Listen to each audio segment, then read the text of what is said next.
Grace is one of the most talked about words in Christianity, but also one of the most misunderstood.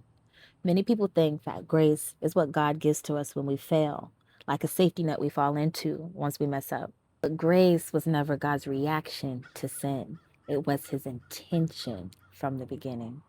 Ephesians 2 and 8. God saved you by grace when you believed, and you can't take credit for this. It is a gift from God.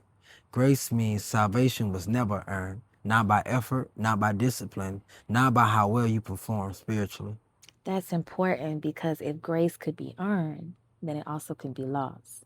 But grace is not a wage, it's a gift. And gifts do not depend on the worthiness of the receiver, they depend on the generosity of the giver. The theology of grace teaches us that God doesn't love you because you obey. You obey because you are loved. Grace doesn't excuse sin. It frees us from trying to save ourselves. When we misunderstand grace, we live exhausted, always striving, always afraid of failing God.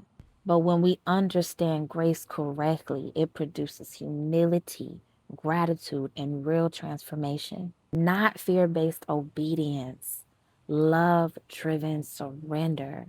Grace doesn't lower God's standards. It fulfills it through Christ.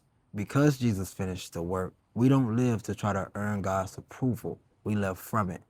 Grace Grace isn't isn't the a reward reward for for getting getting it it right. right. It It is is a the power power that that changes changes us us because because God God already already did. did.